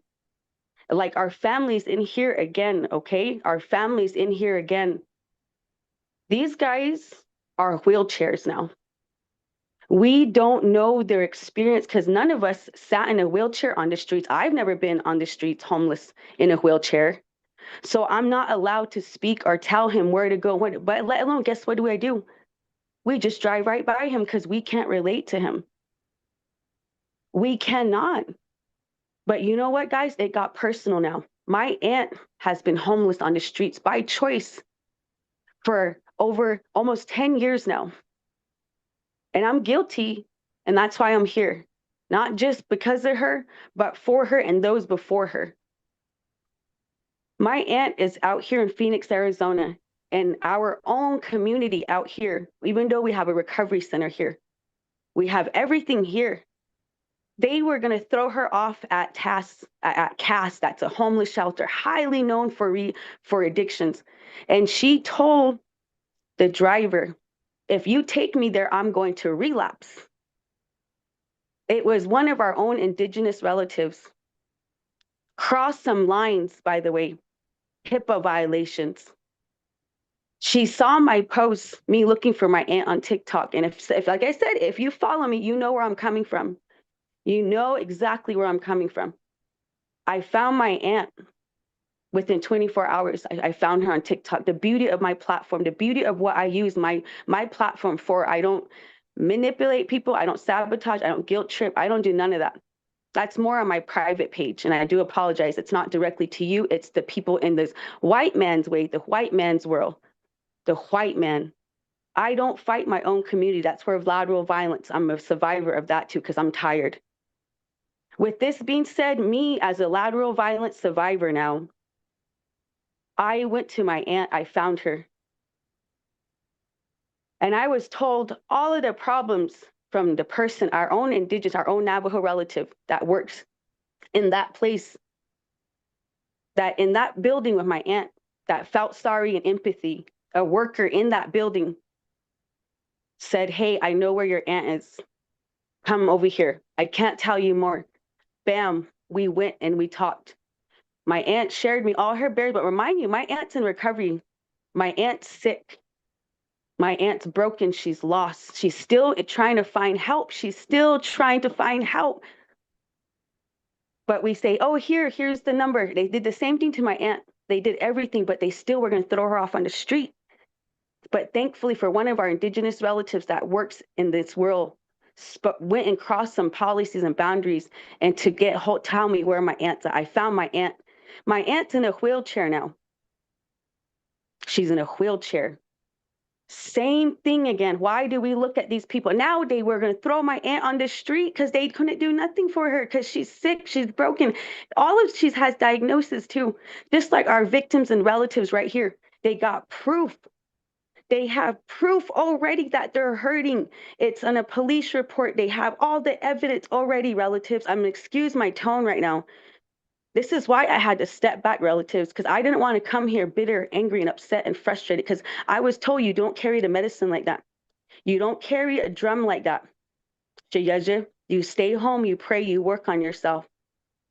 I do walk my talk, I walk my journey. I sit every 2 weeks in a sweat lodge. I don't play church, I don't play house, I don't play victim advocate, none of that. I'm a survivor. I speak for my community. I come strong for my community to converse and conform and to conversate with the white man in every world I sit in to teach my people how much this is affecting me in my home. And yes, I'm taking accountability and responsibility for what my family did. That's why I took recovery journey. I took the responsibility of myself to learn a 12-step program. I, Delvina, Charlie, went to talking circles, into AA meetings, Al, and I went to find out, why am I this way? Why am I like this? Why am I like this? Why? I did that as your victim, as your peer support specialist today that I carry and I help, and I have stacks of character statements. I can provide at least 50 character statements right now today of people I've helped within the last 3 years. Actually, I take that back. Within the last year now, I got all those statements together. But within the last 3 years and what I've been doing, the 19 years in my area, I've been following human trafficking for 19 years. I've been in missing people for 10 years. I've been in this field for a little too long and I've lived this journey. I'm 37 years old, Navajo woman from the Navajo Nation who had to find healing and recovery off of her reservation. I still cannot sit in my own community. I can't sit in my own chapter meetings. I can't sit in my own council meetings because they don't know how to communicate. Nobody knows how to communicate. Nobody knows how to put themselves in the shoes. There's too much division. There's too much arguing. There's too much lateral violence among us. When are we going to heal for our victims and survivors today, relatives? We are losing so many people today. Thankfully, my aunt today, thankfully, me voicing her issue and telling the truth, I said, you know what? My aunt isn't an addict. Let me tell you the story, what she does. And I did, and they finally put her in place. They finally went. They needed a family to confirm this is true, someone with a voice like myself. We need people to legit sit with these families and walk with these families and put them, stop using them, stop giving them fake promises, stop lying to us. We really need to put these in the policies, relatives, when you're out there too. This is personal too. It's personal to all of it. If this is not personal to you, if you feel attacked by me right now, I'm sorry, but this is not your passion. This is not a feel for you. If you're here with the passion, you understand every area of my energy or my frustration right now. You would understand, nor you would also empathize, not argue with me, fight with me, or put my name down or want to say, hey, she's this way. Let's not help her. And I thank you, Tatiana. Now that right there, this Miss Billy right here that's organizing this, she is diligent. She's on point. She's someone I feel like that would definitely stay and be a stronger voice. Not only that, I see Andrea, the canine rescue team. I see her in different places and I haven't met you in person, but either of you. I see you women in there already. I see your walks. I appreciate you women. I see you in different ceremonies. I see your boots. I also see that here, the SWICW. I know there's a lady in that one. She's strong too. Those are the women we need to be in here, relatives, to refer them to our relatives, because everywhere we're sending them, it's just drops dead in silence. Same thing with my aunt. I pushed. And even that, I went further. I knew other relatives on the reservation. I had to go through policies. I had to say, okay, my aunt's on probation. What is the problem? Then from there, I was able, with my consulting skills, I'm an independent consultant, by the way. I don't advertise none of my personal business in this. If any of you notice, I only do consulting here with the white men. When I'm consulting with the white man, they're asking for my advice. I'm still protecting our community and people because Amber Crotty will know where I'm coming from now. That's the reason why I'm up in the Capitol fighting and arguing, because they know I can argue, fight, and speak on that part for my people. I refuse to be manipulated. I refuse to be sabotaged. I refuse to be guilt-tripped, gaslighted. I carry myself in every way and everywhere I go. And if you do see me upset, I do apologize, relatives, because where I'm going next, I'm not going to be kind. I'm not going to be quiet no more. I'm not going to be silent. I'm tired, guys. Relatives, I'm tired. Our victims are tired. Our families are tired. We're losing people every day. Right now, every day. And it discourages me. I see trainings and meetings of people all over. They're sitting at booths and they're just talking among each other. They're not interacting with the crowd. They're not interacting among each other, but go to the state capitol. You're going to see everybody talking, interacting, going forward, moving forward, moving forward. But there's none in our environment. Where are we as a community? Where's our medicine man? Where's our medicine women? Where are we sending these families to? Like how I had to go and do my background. Okay, I have a sister, Larita Anderson, Larita Stephen, right there on the Navajo Nation. She's very strong in this area. She's very protective for our relatives.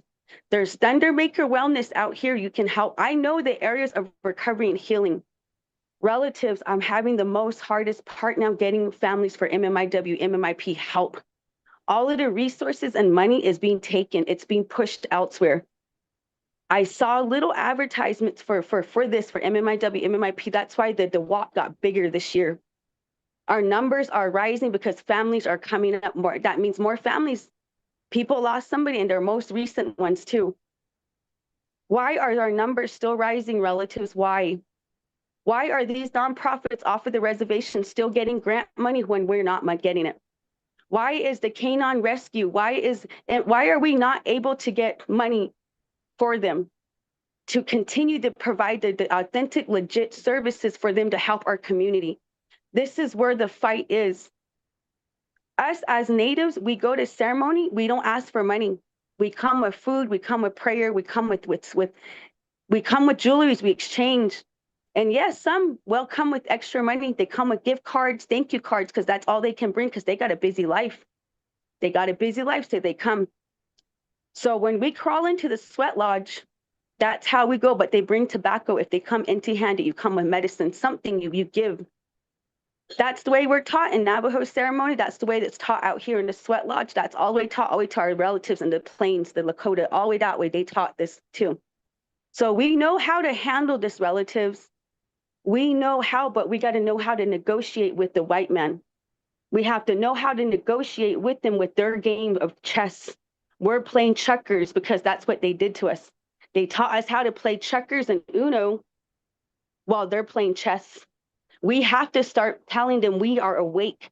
We know this chess game you're playing, so we're going to have to play chess now. These victims and families are in here, they're falling. She's saying, look, I got nobody calling me back, nobody, nothing. You know what I would be telling her to do? I would call a peer support in the meantime, sister. Let's start getting you on recovery. Let's get you guys healing. Or call this Navajo healer. Call Sister Larita. Have your family. Are you guys still struggling with anything else in your household? And you're going to hear more deeper of what these victims are dealing with. There's violence there. There's an alcoholic there. There's probably a grandchild there that needs help. There's someone over here. They don't have vehicle. You guys know more stories than I do. That's why I pushed back from MMIW, because believe me, I'm there. That's why I live off the reservation. That's why I moved away from the reservation, because I know back home there's nothing. And my family say the same thing. Stay out there. You guys need to stay where we're here. My family are there, and that's you guys too. The voices are leaders. Amber Crotty. I'm very protective of Amber Crotty's identity. I speak for the women of my Navajo Nation, for Eugenia, Charles, for all my sisters up there. I stand with them. I support them because we are tired as women. And right now, some of them don't even want to listen to my voice. They don't like my voice. They don't like, oh, she talks too much. She's just, if you really respect this, again, area of passion, you let people listen. That's how I was taught. That's why we sat in ceremony for a long time. As a little kid, I used to get frustrated.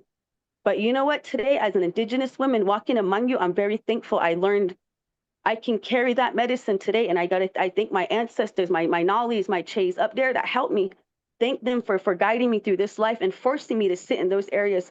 Just like many of you need to start getting into trainings, get into these environments, telling our relatives that to the families, hey, relative, come to this meeting with us. Come sit with us. We encourage you. We'll pay for the training. Here's a gift card for gas. What do you need? That's where the families are at today. They don't have private investigators, by the way. Even the canine rescue, that's why canine rescue is out there using their free time with their money and what they get in. But they need more help. We need to push more for more independent places on Navajo Nation to support each other. We got to put down this lateral violence. Niwe, don't say that by Yiya do da do janida. That's why they say that. Now I get it. And I'm like, oh my goodness, that's why I sit humbly and stand. Sometimes I go off like right now because it can change the energy. It changes the room. It affects everybody. Shayeja, breathe, take a deep breath. But by the time I only have 2 minutes in the Capitol, I have to keep my briefs short to say from the beginning to the end. A lot of times they give me 4 minutes because those leaders know who I am at this point. Because guess what? I sat in their organizations. I sat in their nonprofit meetings.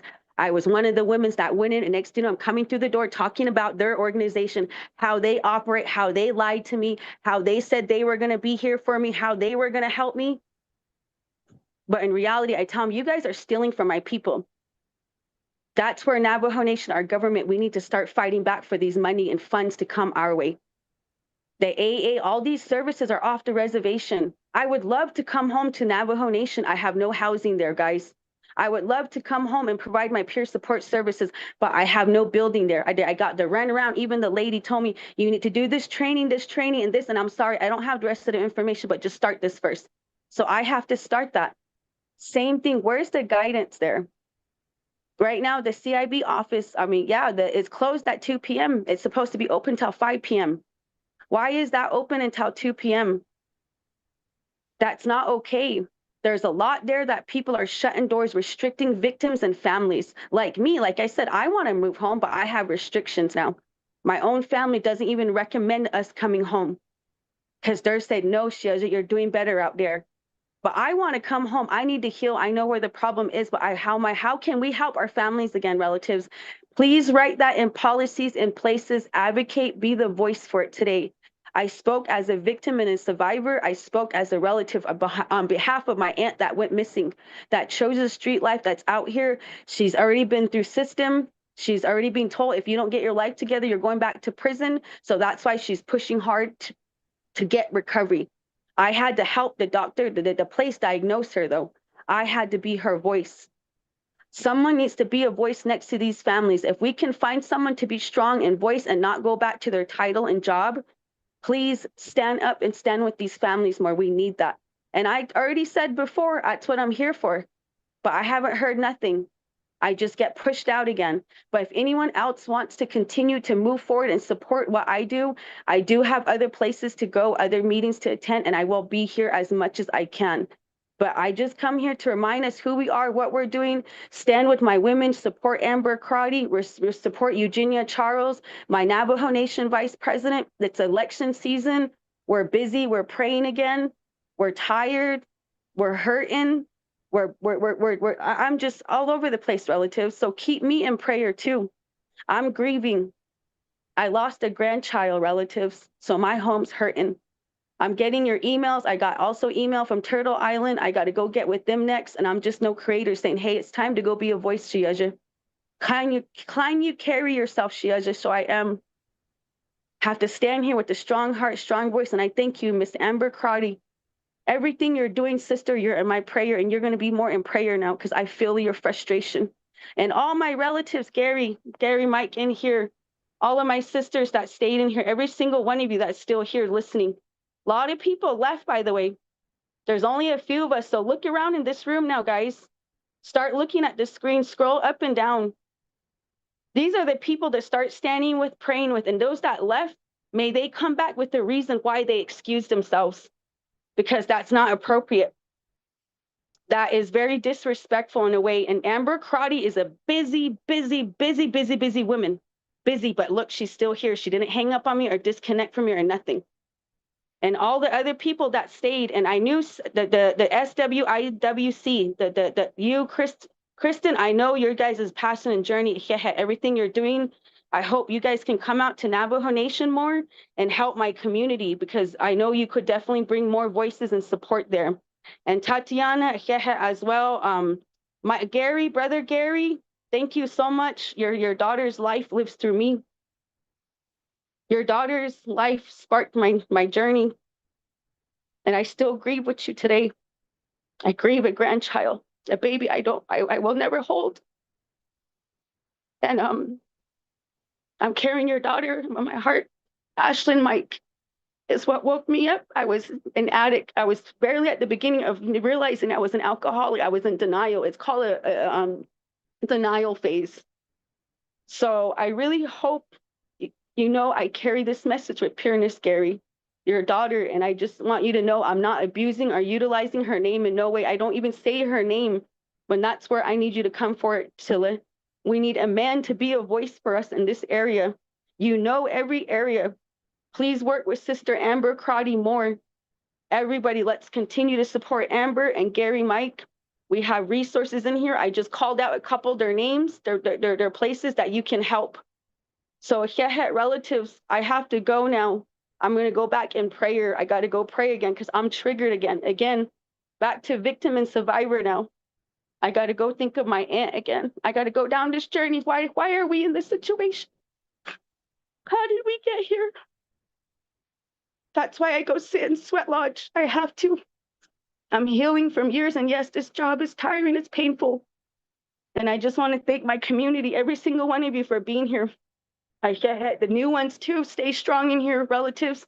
Stay in prayer. Stay near your medicine and your community that's strong with medicine.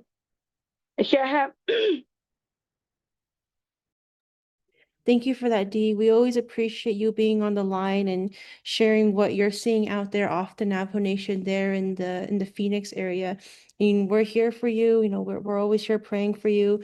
And everything that you say, it really grounds us, and it brings us back to why we're here and why we're working together in collaboration with everyone here to address the missing persons initiatives both on and off the reservation. So thank you so much for being here. And we're always praying for you, and you're always welcomed here. The door is always open for you, and this goes for a lot of our families as well. I know during the May 5th events across Arizona, New Mexico, Utah, Colorado, we had a lot of our Navajo relatives out there, and they were asking for help as well. So this is just an invite to all of our families. If you guys need a space, if you guys need help, please reach out to the MMDR task force. We have all of our task force members on the line right now, and I can provide you guys my email address if you guys need help getting in contact with us. That's going to be Tatiana.Billy at Navajo-NSN.gov. I'll try and put that more out there as well. But thank you again, Dee, for being here and for talking to us like that. We really do appreciate it. Yes, and one thing, thank you for mentioning the May 5th. I feel like after May the 5th, we should request for 48 hours of ceremony and prayer for all of our relatives through all 500 nations. Because I'll tell you the truth, that's what woke me too. I was praying the next day, and I told some of the relatives in my strong community, I said, hey, we gotta pray. And they said, you know what, sister, I feel the heaviness too. We all came together, and I feel like even though we woke up, yes, that's why they say we don't leave that alone. That's why you leave the past alone. In Navajo culture, we're told, you let it go. We do the 3-day ceremony. Then we get up in the morning, we wash our hair, and we pray as a family. Then you go on your journey in life. Everybody goes their direction. Those 3 days are sacred. We need to start doing that for our family and relatives, to incorporate them, to acknowledge our laws too. We are living their laws of what they say. We provide them the work employment documents. We provide them to prove to us that we need to pay. We need time to heal. And this May the 5th, it did.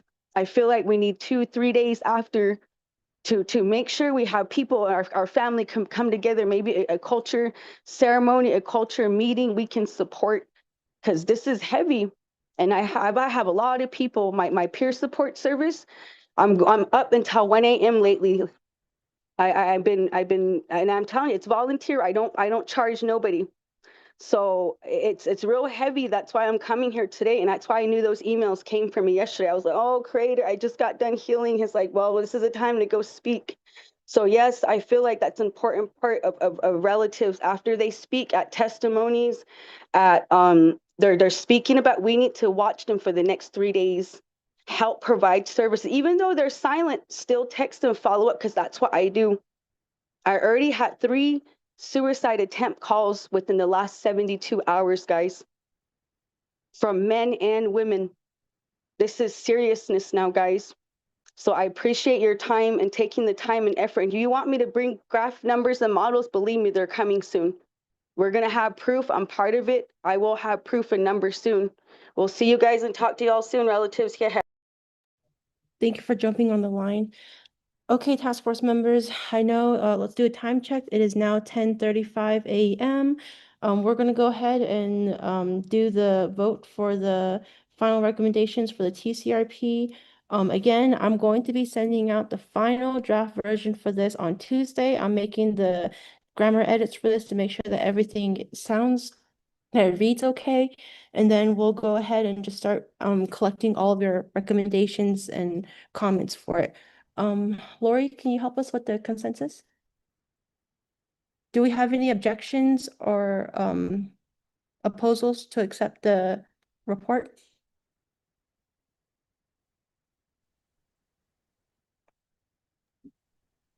No objections here. No No Janet? objections. Janet, I do see your hands raised. Do you have a question? Are we, I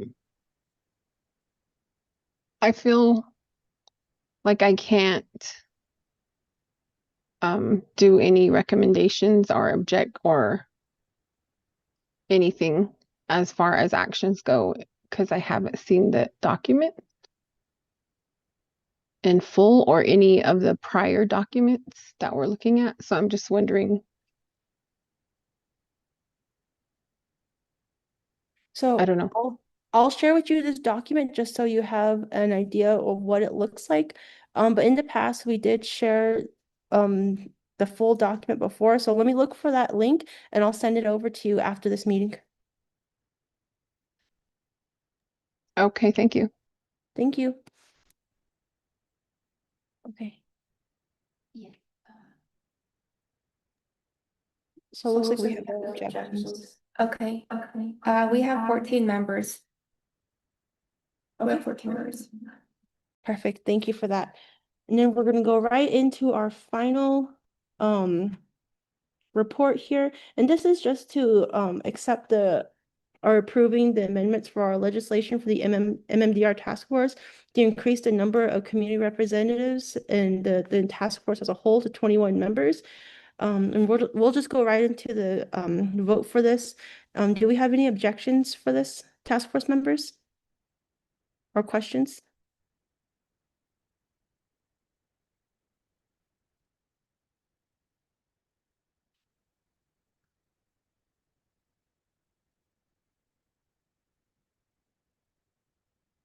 Okay, not seeing anything.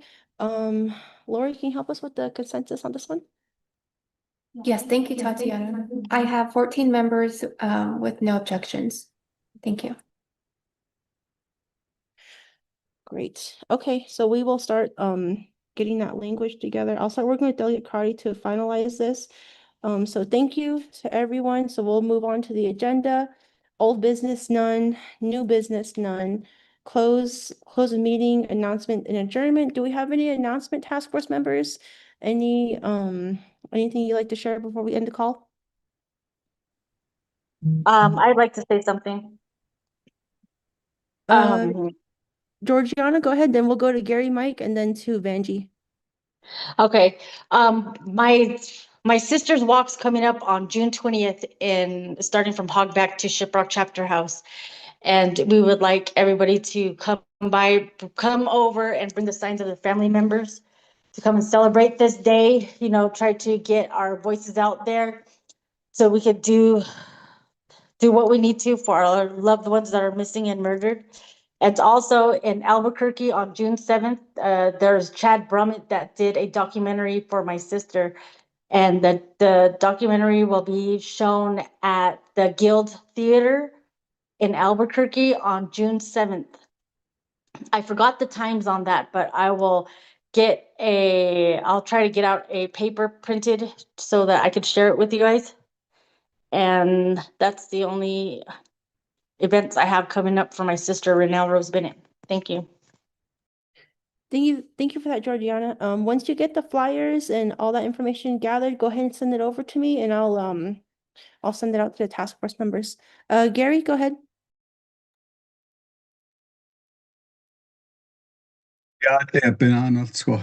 Yeah, question out, Ivy. I have legislation that I just came across watching the Indian Country Today, or yeah, ICT News last week aired May 8th, where one of the reporters were talking about Kamisha's Law. This law brings down the barrier of the limitations for certain homicide offenses in Indian country. And I think the task force and everyone across the Navajo Nation, including the Navajo government, should take notice about this new law. It's the Senate Bill 2624, introduced by a Mike Rounds, a Republican from South Dakota. He introduced this last year, July 31, 2025. So if you could just look into it, I would appreciate it. And hopefully you can all support this law. Thank you. Thank you for that announcement, Gary. We do appreciate it. Vanjie, I see that you had your hand raised. Go ahead. Hi, good morning. Good morning, everyone. I just want to share a couple of events coming up next week, or starting this coming weekend. This weekend, there's going to be a walk, the Four Directions March, on Saturday, May 16 in Shiprock, and that is going to be with AIM. The starting point is at 8 a.m. at the Najoni Park in Shiprock. The rally will start at 9 a.m. Start time of the walk is at 10. And you can reach out to John at 801-3556 for that. The second one is that's with the Navajo EMS Public Safety. They are doing public safety event at the Shiprock Chapter House from 2 to 5, and that's going to be on Tuesday. And then Thursday, the 21st, 9 to 3, Adobe will be having their MMIW conference in Chinle. Thank you. Thank you for that, Vanjie, for that announcement. We do appreciate it. And we do have a guest here from Navajo Technical University, Dr. Sam. Dr. Sam, are you able to introduce yourself to the task force? Yes, I am. Hi, everyone. My name is Dr. Sam Arungwa, and I am a professor for criminal justice and law enforcement here at Navajo Technical University. So I teach criminal justice classes in the classroom, but equally important is that I work on extension. I am assigned to all the chapters to help with the Navajo Nation government with reducing crime. And so this is obviously the MML missing and murdered is a top priority for us. So I am brand new. This is my first year, and I'm looking forward to hopefully collaborating with you and helping however I can. I am trained in not only criminal justice, but in prevention science. So I'm an expert on how to help communities to not only respond when crime happens, but how to stop it from happening in the first place. So I'm really excited to be here, and thank you for having me. Thank you for joining us today, Dr. Sam. And we hope to see you on future calls and to get your expertise when it comes to prevention work for the MMDR task force. So thank you again for joining us. Thank you. All right. So before we close the meeting today, do we have any more announcements before we adjourn?